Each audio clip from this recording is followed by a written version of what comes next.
Salut les explorateurs, j'espère que vous vous sentez bien. Ici on est dans un nid d'oiseaux, au milieu du désert. En fait on est dans un bel endroit, dans un espace du Tamaris.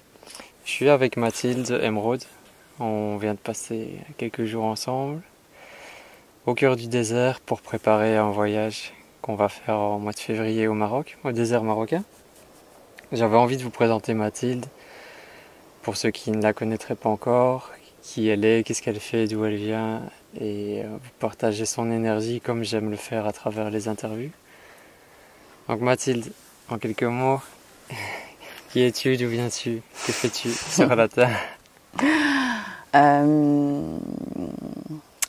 Je suis Mathilde, j'ai pris un nom énergétique, c'est Emeraude. Et pour moi, ce nom énergétique représente vraiment l'ouverture du cœur, l'espace du cœur et se relier à l'amour de soi. Ouais. Et pour dire rapidement mon parcours, j'ai commencé ma vie active dans une entreprise en tant que graphiste. Et très vite, c'était très très dur pour moi d'être salariée 8 heures par jour dans un bureau. Ouais. Et je ne savais pas du tout ce que je pouvais faire d'autre de ma vie. Il fallait rentrer dans le cadre, se sécuriser financièrement et ça a commencé comme ça. Et au bout de 6 ans de salariat, j'ai enfin réussi à partir, avoir le courage de partir sans savoir ce que je pouvais faire d'autre. Et à partir de là, j'ai commencé à tirer le fil de ce qui me plaisait, de ce qui résonnait plus fort dans mon cœur et à construire ma vie professionnelle et amoureuse de cette façon-là. Je suis devenue guérisseuse, artiste et j'ai monté ma propre entreprise. Et c'était le début vraiment de ma transformation. Voilà ce que je peux dire aujourd'hui. Donc j'accompagne les personnes qui ont envie de se relier à ce qu'elles ont en elles, qui sentent aussi qu'elles sont différentes, un peu différentes de leur entourage, à vraiment comprendre ce pourquoi elles sont là, se donner les moyens d'avancer en lien avec leur âme et faire péter les codes et les murs qui les empêchent d'avancer. Donc je donne des soins pour ça, des stages, des ateliers. Très intéressant. Pour libérer la vraie nature en soi. Et aussi comme moi, tu es un peu lié au Maroc. C'est un pays qui t'attire beaucoup, où tu te sens bien? Et le Maroc pour moi a été vraiment, j'imagine comme pour toi, une terre, peut-être un peu différemment, mais une terre de guérison. Ouais. C'est-à-dire que les premières fois où je suis venue, c'était, je crois, en 2015. C'était un appel intuitif comme ça. Je suis arrivée là-bas et ça a été tout le début d'un processus de guérison du cœur, d'ouverture du cœur et d'ancrage. Et je pourrais dire ça sur ce que m'a donné le Maroc. Ouais, moi aussi. Ouais. Et dis-moi Mathilde, pour toi, ce serait quoi le but de la vie sur Terre? Pour moi, ce serait l'expérience. Ouais. C'est-à-dire que je suis quelqu'un, j'ai une vibration particulière. Et toute ma vie, c'est d'expérimenter ce que je suis, de créer ce que je suis dans la matière. Ouais. De faire rayonner ma conscience supérieure, mon âme, par l'expérience terrestre. Et je travaille énormément pour toutes les âmes qui sont en refus d'incarnation par rapport à leur chemin de vie, c'est-à-dire qu'il y a une partie d'elles-mêmes qui ne veulent pas être sur Terre, qui refusent ça parce que c'est difficile, qu'il y a eu des blessures, des traumatismes, des choses fortes. Et le but de la vie, c'est de faire l'expérience de qui on est, mais sur Terre, dans la matière. Ah ouais. Et en fait, moi, mon processus de vie, c'est ça. Et je pense que c'est toutes les âmes qui sont venues pour ça, ici, l'expérience. Vivre l'expérience d'être qui elles sont. Qui est un cadeau. Ouais. Et tu peux m'en dire plus sur le refus d'incarnation? Parce que j'ai du mal à... Enfin, je vois le concept, mais j'ai peut-être du mal de comprendre. Alors, d'ailleurs, j'ai fait beaucoup de vidéos au Maroc où j'ai parlé de ça, parce que pour moi, venir au Maroc plusieurs fois a été vraiment une aide pour m'incarner. Ça veut dire que le refus d'incarnation, ça veut dire qu'en gros, on a envie d'être dans le ciel avec les anges, on a envie d'être... c'est un peu subtil comme explication, mais c'est pour toutes les personnes qui ont comme une nostalgie de l'au-delà, de l'ailleurs, de leurs origines galactiques, de l'amour inconditionnel qu'ils pouvaient vivre avant de venir sur Terre. Et qui finalement, en se retrouvant sur Terre, se disent « c'est trop dur en fait, j'ai la nostalgie de ce que je connaissais avant et je le sens pas ici sur la Terre ». Et ça peut se manifester sur Terre par de la dépression forte, par aussi des problématiques d'argent, d'injustice terrestre, une difficulté énormément à accepter aussi toutes les émotions. Souvent, les personnes en refus d'incarnation ont beaucoup de difficultés à ressentir leurs émotions. En tout cas, barre ça parce que ça peut être douloureux, les émotions.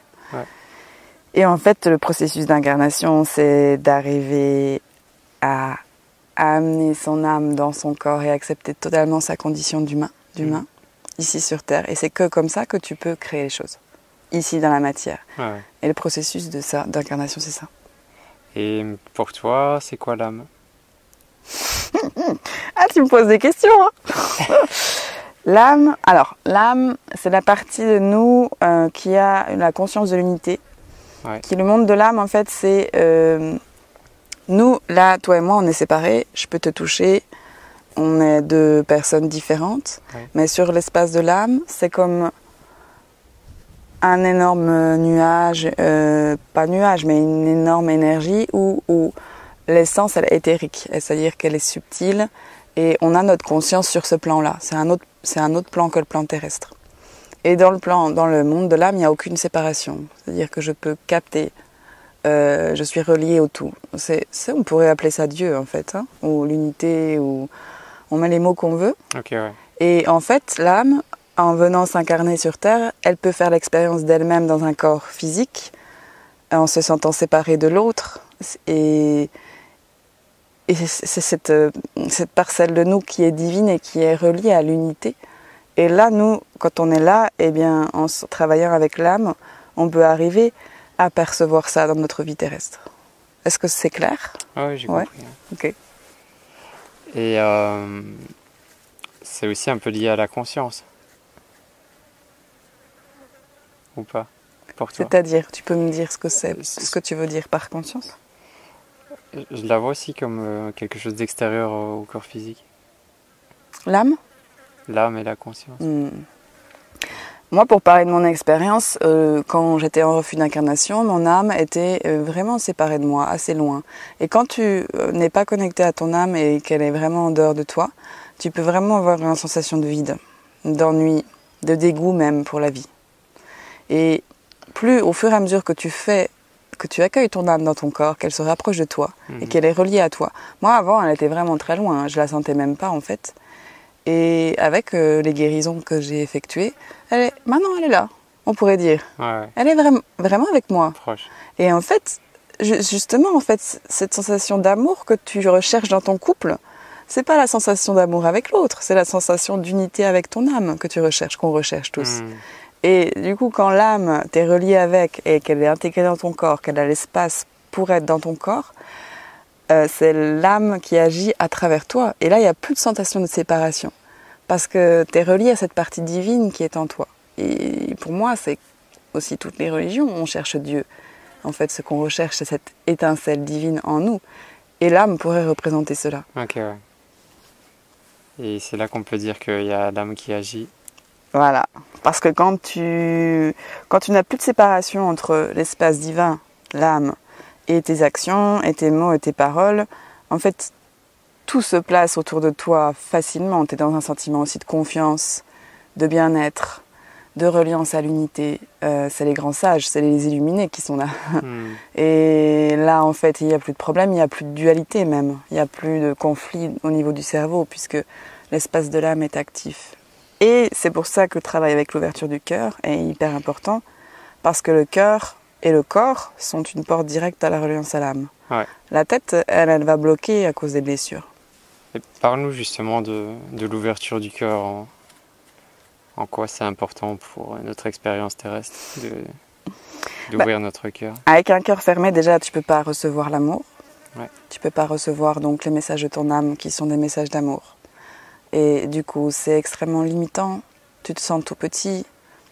Tu te sens séparé du reste des gens. Tu peux pas tu peux pas ressentir l'amour avec l'autre quand tu as le cœur fermé. Et en même temps, de fermer son cœur, c'est pas forcément mal. Ça veut juste dire que tu te protèges. Protéger. Et que tu as besoin de travailler les choses à l'intérieur de toi pour pouvoir réouvrir cet espace. Donc il ne s'agit pas d'ouvrir son cœur à tout prix. Il s'agit de, quand on a le cœur fermé, on va dire d'aller traverser des choses pour pouvoir réapprendre à ouvrir son cœur petit à petit. Et de le faire de façon protégée. Mais si par exemple on a des problèmes d'abus d'espace, c'est-à-dire qu'on on ne sait pas délimiter son espace énergétique, ouvrir son cœur peut être extrêmement dangereux. Donc il y a ces deux choses à apprendre. Je peux ouvrir mon cœur à partir du moment où j'ai une structure énergétique où mon espace est bien protégé, délimité. Donc on peut fermer son cœur à cause d'abus, etc. Et c'est extrêmement normal. Après le processus, on ne peut pas vivre avec le cœur fermé toute sa vie, on devient très très sec. Et du coup, à un moment donné, le chemin de vie appelle à ouvrir à nouveau avec une sécurité, de la force. Ah ouais. Il y a les deux aspects. C'est très important pour moi parce que pendant longtemps j'ai cru qu'il fallait être dans l'amour inconditionnel, aimer tout le monde, etc. Mais c'est pas possible, Ouais. Tu peux pas. Et ouvrir ton cœur, ça demande surtout d'ouvrir son cœur à soi d'abord. Et ouais, c'est vraiment la première étape. Ouais, il se fait respecter aussi. Toi qui pratiques le chamanisme, tu pourrais nous dire par rapport à tes expériences,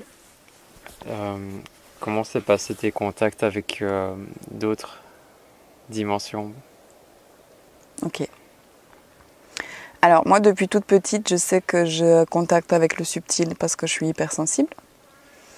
Je n'en avais pas forcément conscience parce que personne dans ma famille m'a expliqué ce que c'était d'être hypersensible et de voir les choses, de sentir les choses.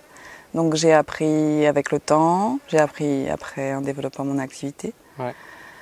Et le chamanisme, c'est un moyen de contacter d'autres dimensions, mais il n'y a pas besoin du chamanisme pour ça. C'est simplement d'apprendre à écouter vraiment les messages du corps, développer ces sens subtils qui fait que tu peux te mettre en lien avec d'autres dimensions et c'est accessible à tout le monde. Sauf qu'on ne nous a jamais expliqué comment faire. Mais en soi, on a tout ça, les rêves, l'intuition, les malaises à l'intérieur du corps, les messages. C'est juste une question d'autorisation. Moi, j'ai fait l'étape d'autoriser ça pour moi, de devenir médium et de l'utiliser pour soigner et dans ma vie. Ouais. Et après, le chamanisme, ça a été une autre pratique pour contacter des dimensions, mais pour travailler d'une façon différente avec les messages de l'invisible. Donc à chacun sa pratique. Pour moi, le chamanisme m'a vraiment permis d'aller débloquer des peurs que je ne pouvais pas débloquer avec le mental. Et aussi, c'est une technique qui permet de se relier vraiment à la nature. Donc moi, ça me parle énormément.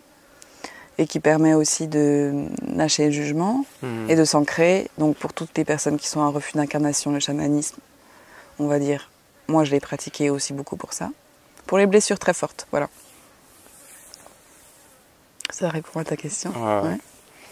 Ce qu'on peut peut-être aussi remercier, c'est que notre génération actuelle, on a accès à une multitude de pratiques c'est vrai. qui nous reconnectent à qui on est.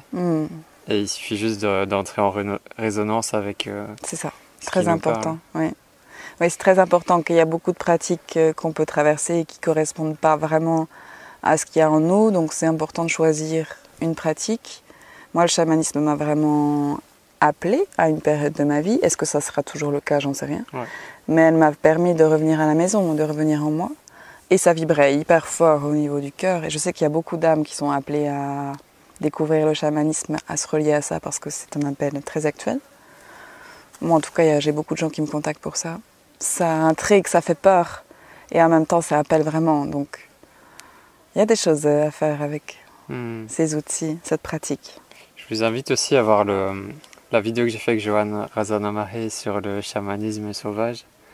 C'est très intéressant aussi d'avoir son approche, qui elle explique qu'elle offre une boîte à outils pour reprendre le contrôle de sa vie, le pratiquer à tout moment, à tout instant. Et c'est bien, c'est ça. Sans être dépendant d'elle.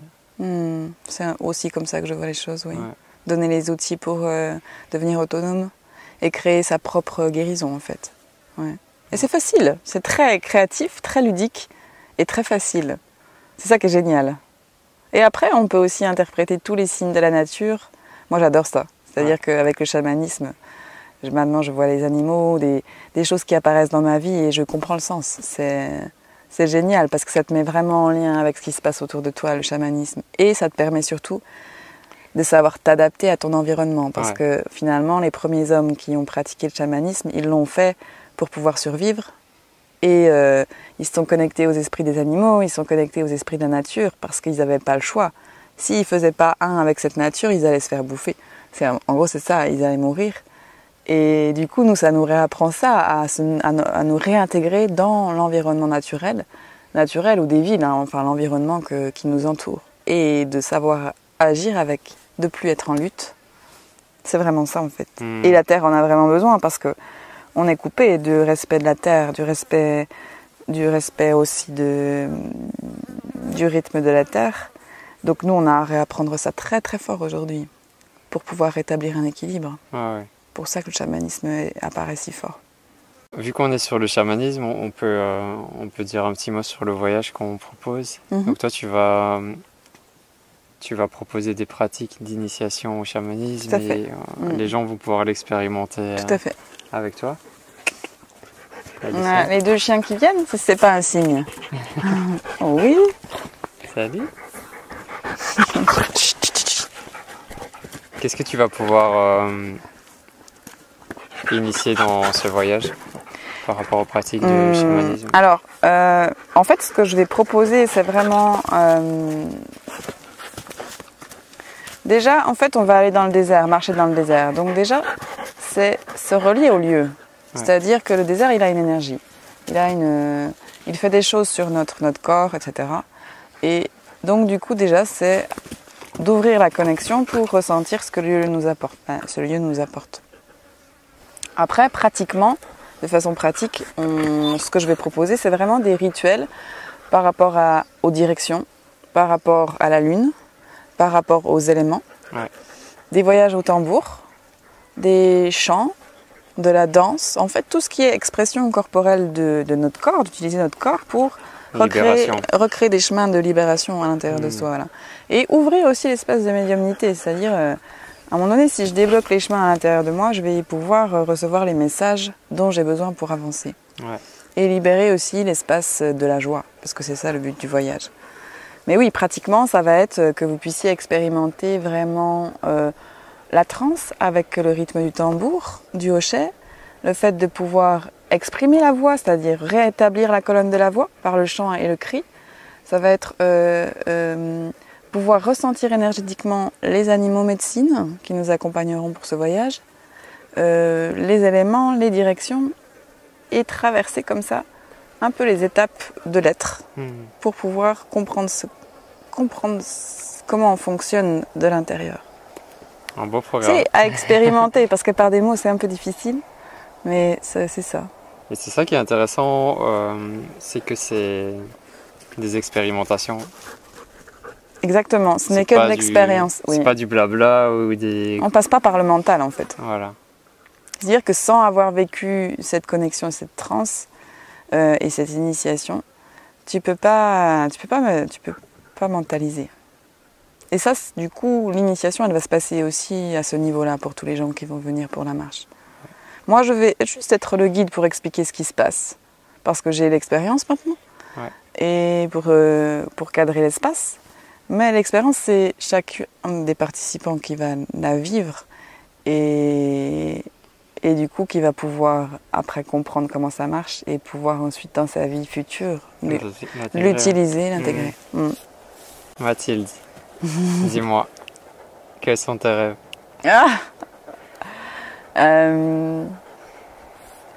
Construire dans ma vie l'amour que je ressens en moi.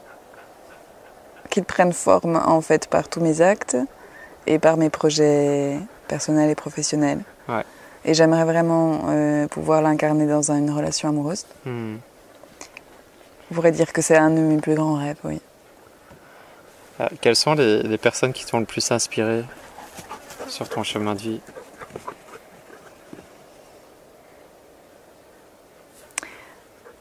J'ai pas de guide. C'est-à-dire que j'ai pas de figure de guide. Je pourrais dire qu'il y a énormément d'êtres qui m'ont aidé tout au long de mon chemin de vie, des gens sur Terre. Ouais. Si j'avais à dire quelqu'un qui m'a vraiment accompagnée, il y en a eu pas mal de figures. Mais c'est beaucoup plus par les rencontres de mon entourage, en fait. Ouais. J'ai un peu des difficultés à suivre un guide ou à dire... Je peux reconnaître des praticiens ou des gens qui m'ont accompagnée. Des lectures peut-être? Des lectures, mais si on pouvait parler d'Isabelle Padovani, moi, c'est vrai qu'elle m'a transmis beaucoup. Mais je peux pas dire quelqu'un, c'est vrai. Bon, là, il n'y a rien qui me vient en tout cas. Ok. Isabelle Padovani déjà? Oui, j'aime beaucoup ce qu'elle fait. Ouais. Y a eu, en fait, c'est par étapes. Il y a eu beaucoup de gens sur mon chemin pour chaque étape que j'ai traversée. Donc ça pouvait être comme toi au début, Laura Marie. Après, il y a eu Anaïs et Jean-Baptiste, Pravara. Après, il y a eu Flo Cardinal qui m'a formée au chamanisme. Et puis pas mal d'artistes qui ont une résonance agréable, une vibration un peu comme la mienne, où je me suis inspirée de ça.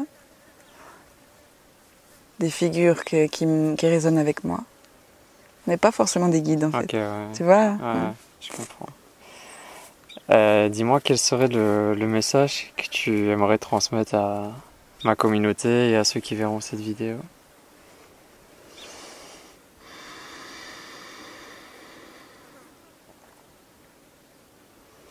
J'irais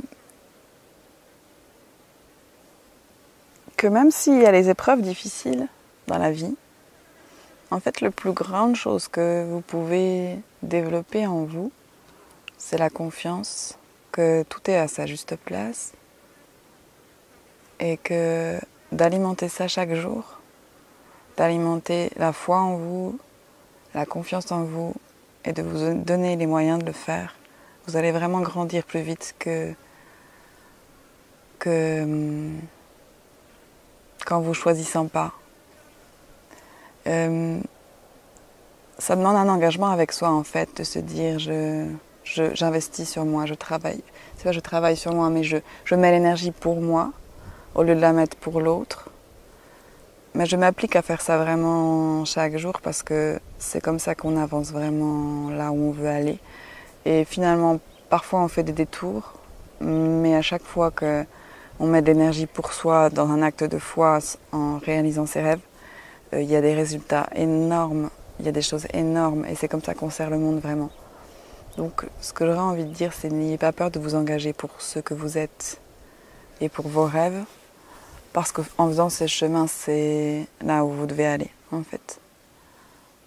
Juste d'avoir conscience de ça, c'est énorme.